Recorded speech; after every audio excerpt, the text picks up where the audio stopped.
வணக்கம் மக்களே. இதா ஃபார்ம் இந்தியா சேனல்லேருந்து இன்றைய பதிவு பார்த்திங்கன்னா, நமக்கு இன்னும் ஒரு 1 வீக்குள்ளே வந்து ப்ரொடக்ஷன் ஸ்டார்ட் ஆகிடும். ஆல்மோஸ்ட் பார்த்திங்கன்னா ஒரு 10ஆம் தேதிக்குள்ளே வந்து நமக்கு அறுவடை ஸ்டார்ட் ஆகும். நம்ம வந்து தொடர்ந்து வந்து துளுருக்காகவும் அரும்பு, அதுக்கப்புறம் அறுவடை, இந்த 3த்துக்கு வந்து தேவையான ஒரு மருந்து, அது என்னென்ன காலகட்டத்தில் வந்து மருந்து அடிக்கணும், எப்படி அடிக்கணும், ஏன் அடிக்கணும் அப்படிங்கிறத தகவல் வந்து நம்ம வந்து முழுமையாக தெளிவாக சொல்லிகிட்ருக்கோம். மிக அரிதான தகவல் இது எல்லாமே. நம்ம மல்லி விவசாயத்தை பொறுத்த வரையில் 20 சென்ட் நிலப்பரப்பு வச்சுக்கிட்டு நம்ம மல்லி விவசாயம் பண்ணால் மாதம் 1 லட்சம் சம்பாதிக்க முடியும். அந்த அளவுக்கு வந்து இந்த தொழில் வந்து மிக நுணுக்கமானது ஒன்று. அதுக்கு செலவுகள் வந்து பார்த்திங்கன்னா கொஞ்சம் அதிகமாக தான் எடுக்கும். நமக்கு 1 லட்ச ரூபா வருமானம் வரக்கூடிய அளவுக்கு நம்ம வந்து ஒரு உழைப்பும் அதில் மருந்து நம்ம போடணும் அப்படின்னா அதில் சில நுணுக்கங்களும் அதற்கு உண்டான மருந்து நம்ம வந்து செலவினம் பண்ணணும். பண்ணாமல் வந்து வந்துடும் அப்படின்னு நம்ம எதிர்பார்த்தோம் அப்படின்னா அதுக்கு நம்ம வந்து நம்ம தோட்டம், நம்ம அட்மாஸ்பியர், அதாவது நம்மளுடைய இயற்கையை வந்து நமக்கு சப்போர்ட் பண்ணணும். நம்ம கருவிலோ புண்ணுலோ இல்லை இலப்புழுவோ மற்ற எந்த தாக்கத்தில் இல்லாமல் இருந்தால் மருந்தோட செலவை நமக்கு வந்து குறைச்சிட முடியும். ஒரு மருந்து நம்ம ஸ்ப்ரே பண்ணி மேலே ஸ்ப்ரே பண்ணுறோம் அப்படின்னா அதனுடைய உச்சபட்ச தாக்கம் வந்து ஒரு ஸ்மெல் அல்லது எரிச்சல் அப்படின்னா ஒரு அதிகபட்சம் ஒரு 3 நாள், அதாவது 4 நாள் வரைக்கும் அதனுடைய தாக்கம் இருக்கும். அதன் பிறகு நம்ம மருந்து அடிக்காமல் விட்டோம் அப்படின்னா மீண்டும் அந்த புழு பூச்சி தாக்குறது வந்து நமக்கு அதிகப்படியாக இருக்கிறதுக்கான வாய்ப்புகள் இருக்குது. இந்த பிரச்சனை நம்ம அவாய்ட் பண்ணணும் அப்படின்றதுக்காக தான் நம்ம பர்டிகுலராக வாரத்துக்கு 2 மருந்து அப்படின்னு நம்ம ரொம்ப கூடுதலாக சொல்லிக்கிட்டே வரோம். இந்த வாரத்தில் 2 முறை மருந்து அப்படிங்கிறது வந்து செலவினம் வந்து கொஞ்சம் கூட தான். காரணம், வாரத்தில் 1 முறை மருந்து அடித்து நம்மளால் பூவை வந்து கண்ட்ரோல் பண்ண முடியும் அப்படின்னு நினச்சா அது கொஞ்சம் சாத்தியமில்லாத ஒன்று தான். ஒரு செடி கவாத்து பண்ணிவிட்டு அந்த கவாத்து முடிஞ்சதுக்கப்புறமா துளிர் வரைக்கும் கூட நம்ம வாரத்தில் 1 மருந்து ஓரளவுக்கு தப்பிச்சிடலாம். எப்போ நம்ம தோட்டத்தில் இந்த மாதிரி நீங்கள் பார்க்குற இந்த பச்சை அரும்பெல்லாம் கட்ட ஆரம்பிக்குதோ அன்றைக்கே நமக்கு வந்து பார்த்திங்கன்னா நமக்கு கூடவே இந்த நோய் தாக்குதலும் ஸ்டார்ட் ஆகும். இதை எப்படி நம்ம வந்து நிவர்த்தி பண்ணி அவாய்ட் பண்ணோம் அப்படின்னா இந்த வீடியோவோட கடைசியில் நான் சில மருந்து கொடுத்துருக்கேன். அந்த மருந்தோட அப்படியே இந்த காம்பினேஷன் வந்து நீங்கள் அடித்து பாருங்கள். உங்களுக்கு வந்து பார்த்திங்கன்னா அதிகப்படியான ஒரு பூ வந்து கண்டிப்பாக கிடைக்கும்.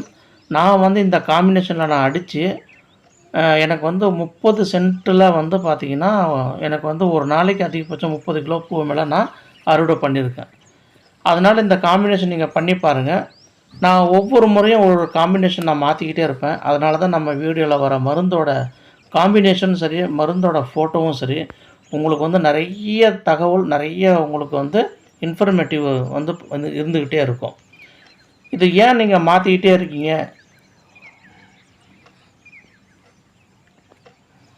அப்படின்னு நீங்கள் ஒரு கேள்வி உங்களுக்குள்ளே வரலாம். அது நான் ஏன் அப்படிங்கிறது நான் உங்களுக்கு தெளிவுபடுத்துகிறேன் பாருங்கள். என்னுடைய தோட்டத்தில் ஒரு மாதத்திற்கும் இன்னொரு மாதத்திற்கும் இல்லை இந்த வருடத்திற்கும் அடுத்த வருடத்திற்கும் என்னுடைய தோட்டத்தில் வந்து ஹியூஜ் டிஃப்ரென்ஷியேட் வேணும் அப்படிங்கிறதுல நான் ரொம்ப உறுதியாக இருக்கேன். இது நாள் வரைக்கும் நான் வந்து எடுத்த அறுவடையை விட இந்த வருடம் நான் வந்து உங்களுக்கு வந்து கேரண்டியாக சொல்கிறேன், அறுவடை வந்து கூட என்னால் எடுக்க முடியும். அதுக்கு உண்டான அந்த பாசிபிலிட்டிஸ் வந்து நம்ம தோட்டத்தில் வந்து நிறையா தெரியுது. அப்போ இதில் என்ன இருக்கிற முக்கிய பிரச்சனைன்னா நம்ம தோட்டம், நம்ம செடி மாறலை. ஆனால் நம்ம அடிக்கிற மருந்து இல்லையா,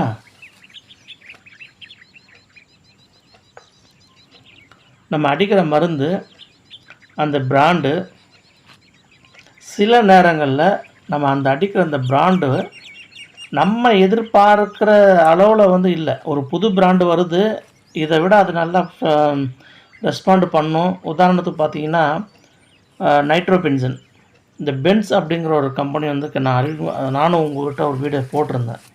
தயவு செஞ்சு அதை ரொம்ப பயன்படுத்தாதீங்க. அது ரிசல்ட் வைஸ் வந்து பார்த்திங்கன்னா அவ்வளோ சரியில்லை. அதுமாரி நைட்ரோபென்சனில் வேறு பிராண்ட் இருக்குதுன்னா அதை வாங்கி நீங்கள் அடித்து பாருங்கள். இந்த நைட்ரோபென்ஸ் பண்ணுற அதே வேலை தான் இப்போ நான் உங்களுக்கு வந்து கொடுத்துருக்கேன்.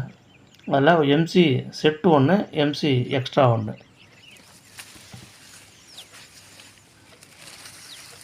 எம்சி செட்டு அப்படிங்கிறது வந்து நம்ம ஃப்ளவர்ஸை வந்து அதிகமாக அறுவடை பண்ணி செட்டிங் பண்ணி கொடுக்கறதுக்கு உதவி பண்ணக்கூடிய ஒரு மருந்து.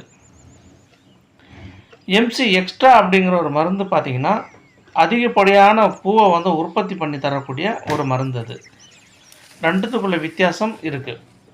ரெண்டுமே ஒன்றா சேர்ந்து அடிக்கலாமா அப்படின்னு கேட்டால் தேவையில்லை.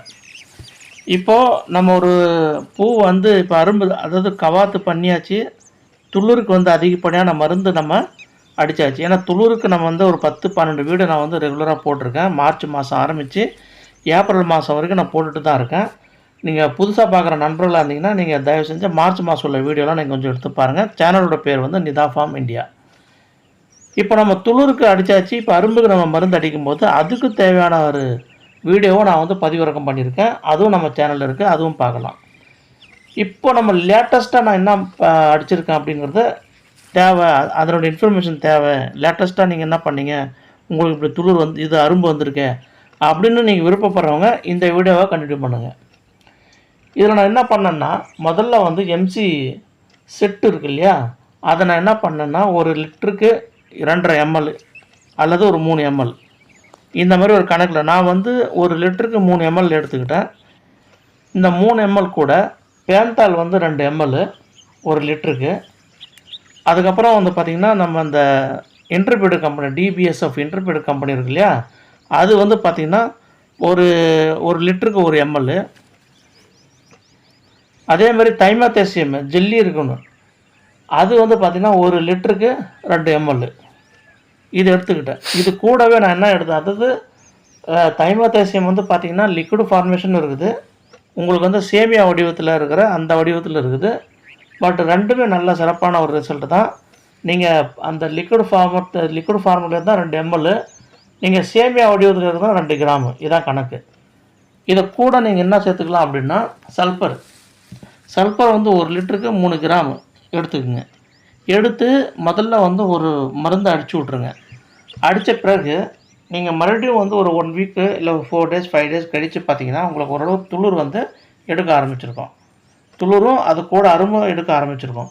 அதை கூட நீங்கள் என்ன பண்ணணும்னா மறுபடியும் ஒரு துளிரும் அது கூட வந்து அரும்பு நீங்கள் எதிர்பார்க்குற அளவுக்கு வந்திருக்குது அப்படின்னு நீங்கள் நினச்சிங்க அப்படின்னா நீங்கள் மறுபடியும் என்ன பண்ணலான்னா ஒரு எம்சி எக்ஸ்ட்ரா இருக்கு இல்லையா, அதை அடிக்கலாம். இதே மருந்தோடு சேர்த்து அடிக்கலாம். இல்லை வேறு புழு பூச்சி மருந்து உங்கள்கிட்ட வேறு இருக்குது அப்படின்னா நிச்சயமாக அது கூட நீங்கள் சேர்த்து அடிக்கலாம். ஒரு வேளை அரும்பு இன்னும் பத்தலை, பச்சை கலர் தான் அரும்பு இருக்குது, அந்த பச்சை அரும்பு வந்து இன்னும் நமக்கு வந்து மஞ்சள் அரும்பாக தட்டலை அப்படின்னு நீங்கள் நினச்சிங்க அப்படின்னா மறுபடியும் ஒரு தடவை எம்சி செட்டு நீங்கள் கொடுக்கலாம். அதாவது நான் மறுபடியும் என்ன சொல்கிறேன்னா, ஒரு மருந்து 2 தடவை தரலாம். அரும்பு கட்டுறதுக்கு உண்டான மருந்து 2 தடவை தரலாம். ஓரளவுக்கு பச்சை அரும்புலேருந்து மஞ்சள் அரும்பு தட்டிடுச்சு அப்படின்னா நீங்கள் அதுக்கப்புறம் எம்சி எக்ஸ்ட்ரா வந்து நீங்கள் தொடர்ந்து பூ வர வரைக்கும் நீங்கள் தரலாம். இதில் ஒன்றுமே இல்லை. இதில் அமினோ ஆசிடு, சீவீடு, அப்புறம் வந்து சீவீடு எக்ஸ்ட்ராஸ்ட்டு, இந்த மாதிரி உரங்கள் தான் இதில் அதிகப்படியாக இருக்குது. இந்த உரம் நம்ம கொடுக்க நமக்கு வந்து ஃப்ளவர்ஸோட எண்ணிக்கை வந்து கூடிக்கிட்டே இருக்கும், அறுவடை வந்து அதிகப்படியாக நடந்துக்கிட்டே இருக்கும். நம்ம இதை கூட சேர்த்துக்க வேண்டியது இன்னொன்று என்னன்னு கேட்டிங்க அப்படின்னா, நான் ஏற்கனவே நிறையா தடவை சொல்லியிருக்கேன், டாடா கம்பெனியில் வர சர்ப்ளஸ்ஸு, இது நான் நிறைய வீடியோ போட்டிருக்கேன் அதை பற்றி. எம்என் மிக்சர் நீங்கள் ஒவ்வொரு தடவையும் நீங்கள் சேர்த்துக்கணும். அது துளிர் வரத்துக்காக இருந்தாலும் சரி, இல்லை நீங்கள் அரும்பு கட்டுறதுக்காக இருந்தாலும் சரி, இல்லை அதிகப்படியான பூ வந்து வரத்துக்காக இருந்தாலும் சரி, இல்லை பூ வந்து உங்களுக்கு சொத்தை இல்லாமல் நல்ல ஒரு குவாலிட்டியில் பூ வேணும்னா இந்த எம்என் மிக்சர் நீங்கள் கண்டிப்பாக பயன்படுத்தலாம். ஏன் எம்என் மிக்சருடைய முக்கியத்துவத்தை நான் வந்து இவ்வளோ அதிகமாக நான் சொல்கிறேன்னா, எம்என் மிக்சர் ஒன்று தான், எல்லா வகையான சத்து அதில் அடங்கியிருக்கு.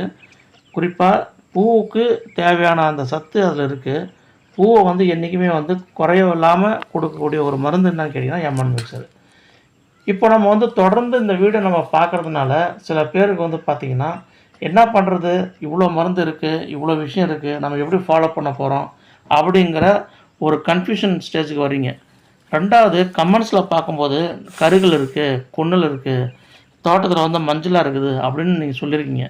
நீங்கள் நம்ம வீடியோ தொடர்ந்து நீங்கள் பார்த்துட்டே இருந்தீங்கன்னா உங்களுக்கு அந்த சந்தேகம் வர்றதுக்கான வாய்ப்புகள் சுத்தமாக இல்லை, 0% கூட இருக்காது.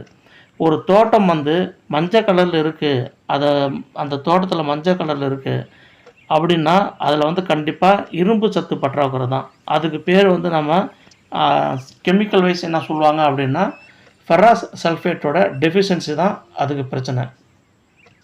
நம்ம இதை சரிப்படுத்தணும்னா நம்ம வந்து மேலே வந்து சல்ஃபரை வந்து நம்ம சேர்த்துக்கணும் கண்டிப்பாக. இல்லை நம்ம இன்னும் கொஞ்சம் அதிகமாக நம்ம பண்ணணும் அப்படின்னா, நம்ம கண்டிப்பாக இதில் என்ன சேர்த்துக்கலாம் அப்படின்னா, இரும்பு சத்து வந்து நம்ம வந்து சேர்த்துக்கணும். இரும்பு சத்து வந்து பார்த்திங்கன்னா ஃபெரஸ் சல்ஃபேட் வந்து ஒரு மூட்டையாகவே கிடைக்குது. ஒரு மூட்டை வந்து ஒரு 25 கேஜி சம்திங் தான். அது வந்து ஒரு ரூ. 1000 1500 கிட்ட வரும். ஒரு 30 சென்ட்டுக்கு நீங்கள் வந்து ஒரு மூட்டை வாங்கி, இல்லை ஒரு ஏக்கருக்கு நீங்கள் ஒரு மூட்டை வாங்கி தாராளமாக பயன்படுத்தலாம். இப்படி பயன்படுத்தும் போது இரும்பு சத்து வந்து முதல்ல தடைப்படும். அடுத்துக்கு அடுத்தாப்புல வந்து பார்த்திங்கன்னா, நம்ம ஏற்கனவே இந்த உரத்தோட மகாதன் கம்பெனியில் சில உரங்கள் வந்து நம்ம சஜஸ்ட் பண்ணியிருந்தோம். அதில் சில உரங்கள் என்பிகே ஃபார்மேஷனோட சல்ஃபரும் இருக்குது, அல்லது சல்ஃபர் கண்டென்ட் தனியாகவே இருக்குது. இப்போ இந்த ஃபோட்டோவோடு நான் போட்டிருக்கேன். கொசாவட்டில் வந்து சல்ஃபர் தனியாக இருக்குது. நீங்கள் தொடர்ந்து நீங்கள் மேலே வந்து நீங்கள் சல்ஃபர் நீங்கள் கண்டினியூஸாக பயன்படுத்திக்கிட்டே இருக்கும்போது செடி வந்து இந்த மஞ்சள் அடிக்கிறது வந்து தடுத்து நிறுத்தப்படும். ஒருவேளை உங்களுக்கு வந்து வேர் அழுகல் இருக்குது, தண்டு துளைப்பான் இருக்குது, இந்த மாதிரி பிரச்சனை இருக்குது அப்படின்னா, நீங்கள் தண்ணி வந்து கட்டும்போது கொஞ்சம் குறைவான தண்ணியாக கட்டுங்க. தண்ணி அதிகமாக நம்ம கட்டும் பொழுது அந்த வேர் அழுகல் பிரச்சனை வரும். அந்த வேறு அழுகல் தண்டு துளைப்பான் பிரச்சனை அப்படி இருக்குது அப்படின்னா, குளோரிஃபாரிஃபாக்சன் அப்படின்னு சொல்லிட்டு ஒரு மருந்து கடையில் கிடைக்கும்.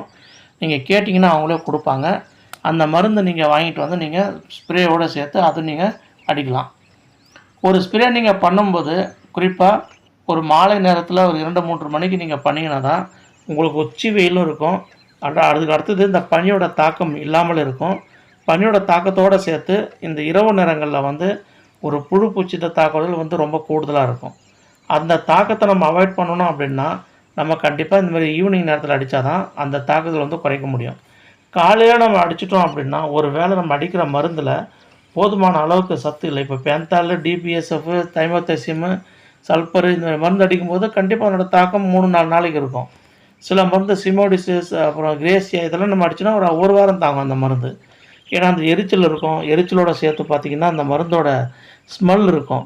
ஒரு புழு பூச்சியை வந்து கண்ட்ரோல் பண்ணக்கூடியது என்னன்னு கேட்டிங்கன்னா, அந்த புழு பூச்சியை வந்து சாவடிக்கிற அளவுக்கு வந்து நம்ம மருந்து கெமிக்கலில் வந்து அந்தளவுக்கு ஸ்ட்ராங்கான மருந்து நம்ம அரசாங்கம் வந்து பரிந்துரை பண்ணுறதில்ல. அதை வந்து பூச்சி வெரைட்டியாக தான் பயன்படுத்தினாங்க. பூச்சி வெரைட்டினா அந்த ஸ்மெல்லுக்கு வராது, அந்த எரிச்சலுக்கு அந்த சர்வேல் அங்கே பண்ண முடியாது. அதான் இந்த புழு பூச்சி வந்து நம்ம ஓரளவுக்கு நீங்கள் நினைக்கிற மாதிரி மருந்து அடித்து அதெல்லாம் செத்து போகுதுன்னு வச்சுக்கணும் பேச்சுக்கு. அதுக்கப்புறம் நம்ம தோட்டத்தில் அப்புறம் புழு பூச்சிக்கு வேலையே கிடையாது, வரத்துக்கான வாய்ப்பே இல்லையே. ஆக அது செத்துரும் அப்படின்னு நீங்கள் நினைக்காதீங்க. அந்தளவுக்கு ஸ்ட்ராங்காக நமக்கு இன்னும் வந்து மருந்து இல்லை. அந்த மாதிரி ஸ்ட்ராங்கான மருந்து இருக்குது அப்படின்னா நிச்சயமாக நம்ம அரசாங்கம் வந்து அதை வந்து போஸ்ட்போன் பண்ணிடுறாங்க, அதை வந்து சஸ்பெண்ட் பண்ணிடுறாங்க அந்த மருந்து. ஏன்னா புழு பூச்சிக்கு வந்து அது ஒரு மிகப்பெரிய ஒரு தாக்கத்தை கொடுக்கும் அப்படின்னா, கூடவே வந்து அடிக்கிற நமக்கும் வந்து அது வந்து மிகப்பெரிய ஒரு பேராபத்தில் போய் நின்று போகும். அது ஒரு தகவல் இருக்குது. நம்ம இவ்வளோ கஷ்டப்பட்டு இந்த மருந்தெல்லாம் அடித்து நமக்கு வருமானம் என்னவாக இருக்கும் அப்படின்னா, நிச்சயமாக சொல்கிறேன், ஒரு 20 சென்ட்டில் இல்லை 30 சென்ட்டில் வந்து மாதம் ₹1,00,000 சம்பாதிக்கக்கூடிய ஒரு வழிமுறை இருக்குது. நம்ம சொல்கிறோம் அப்படிங்கிறதுனால நம்ம அந்த எக்ஸ்பீரியன்ஸில் தான் நம்ம சொல்கிறோம். நம்ம வந்து ஏதோ ஏனோ தானமாக ஏதோ எங்கோ கற்றுக்கிட்டோ படித்து வந்து சொல்லலை. நம்ம தோட்டத்தில் நம்ம வந்து முழுசாக அனுபவித்து எவ்வளோ கஷ்டம் எவ்வளோ நஷ்டம், ஒவ்வொரு முறையும் வந்து பார்த்திங்கன்னா அடி மேலே அடி, பொருளாதார நஷ்டம். எப்பவுமே பார்த்தா இப்போ வந்துடும் அப்போ வந்துட்டு நம்ம எதிர்பார்த்துக்கிட்டே இருப்போம். அந்த எதிர்பார்க்குற நேரத்தில் வந்து பார்த்திங்கன்னா பெரிய நஷ்டம் வந்துடும். ஏன்டா அந்த தொழிலை நம்ம ஆரம்பித்தோம், ஏன்டா அந்த விவசாயத்தை எடுத்தோம் அப்படின்னு மனசில் நொந்து போட்டுவோம். அப்படிலாம் பட்ட அந்த அனுபவம் தான் நான் உங்கள் முன்னாடி உட்காந்து பேசிகிட்டு இருக்கேன். ஏன்னா எதுவுமே வந்து எளிமையாக கிடச்சிட்டா அதுக்கப்புறம் லைஃப்பில் வந்து எதுவுமே நமக்கு வந்து ஒரு மதிப்பு தெரியாமல் போயிடும். அதனால் மல்லிகை விவசாயத்தை பொறுத்த வரையில் இந்த மாதிரி ஒரு எண்ணங்கள் வரதுக்கான வாய்ப்புகள் இருக்குது. ஆனால் ஒரு நாள் நம்ம ஜெயிச்சிட்டோம் அப்படின்னா இருக்கிற ஒட்டுமொத்த பயிர்லேயே மிகவும் அதிகப்படியான லாபம் தரக்கூடிய ஒரு பயிருன்னு கேட்டிங்கன்னா அது வந்து மல்லி தான். ஒரு ஏக்கரை பரப்பளவில் நம்ம மல்லியை போட்டு நம்ம மாதம் 2-4 லட்சம் வரைக்கும் நம்ம சம்பாதிக்கக்கூடிய ஒரு அளவுக்கு ஒரு சாத்தியக்கூறு இருக்குதுன்னா அது மல்லி மட்டும்தான். என்னங்க இப்படி சொல்கிறீங்க, நாங்கள்லாம் மல்லி வச்சு பார்த்தோம், சும்மா நிறைய பேர் இப்படி தான் சொல்லுவாங்க. நான் கமெண்ட் கூட பார்ப்பேன், சும்மா நீங்கள் வந்து எதை கதை அடிக்காதீங்க அப்படின்வாங்க. கண்டிப்பாக சொல்கிறேங்க, எனக்கும் வந்து ஒரு ஆரம்ப காலகட்டத்தில் நிறையா பேர் சொல்லும்போது கூட எனக்கு இப்படி தான் தோணுச்சு. சும்மா ஏதோ ஒன்று அவ்வளோன்னு இருக்காங்க, இதெல்லாம் வாய்ப்பே கிடையாது, இவ்வளோ வருமானம்லாம் வரதுக்கான சாத்தியக்கூறே கிடையாது, ஏதோ ஒன்று சொல்லுவாங்க அவங்க அப்படின்னு நினைப்பேன். ஆனால் ஒவ்வொருத்தவங்களும் பின்னாடியும் அவங்க சொல்கிறாங்க இல்லையா, அவங்களோட பின்னாடி என்ன நடந்திருக்கு அப்படின்னு பார்த்தா, பட்ட அந்த கஷ்டம், அந்த அனுபவம், சஸ்டைனபிலிட்டி, சரிங்களா? சஸ்டைனபிலிட்டி அப்படின்றது தொடர்ந்து அதில் வந்து அந்த பயணம் பண்ணுறது, தொடர்ந்து அந்த அந்த செயலில் வந்து தனக்குத்தானே அர்ப்பணிப்போடு நிற்கிறது, நின்றதுக்கப்புறம் ஜெயிக்க முடியும் அப்படிங்கிறத அவங்க நிரூபிக்கிறாங்க. நானும் அது வந்து அதுக்கப்புறம் தான் லேட்டராக தான் புரிஞ்சுக்கிட்டேன். அதனால் நானும் என்ன பண்ணேன்னா, சரி நடக்குது நடக்கட்டும் பார்ப்போம், என்ன நடக்குதுன்னு நடக்கட்டும், நம்ம கொஞ்சம் வெயிட் பண்ணி தான் பார்ப்போம் அப்படின்னு சொன்னதுக்கப்புறம் தான் சத்தியமாக சொல்கிறேன், ஒவ்வொரு மாதமும் எனக்கு வந்து ஒரு புதுசாக வந்து ஒரு வரலாறு எழுதுகிற மாதிரி தான். இந்த மாதத்துக்கும் போன மாதத்துக்கு இந்த மாதம் வந்து பார்த்தீங்கன்னா பெட்டராக இருக்குது, அதிகப்படியான உற்பத்தி ஆகுது ஃப்ளவரில். என்னென்ன நடக்குதுன்னா, நாம் பண்ணுற ஒவ்வொரு முயற்சிக்கும் அது ரிசல்ட் கொடுத்துக்கிட்டே இருக்குது.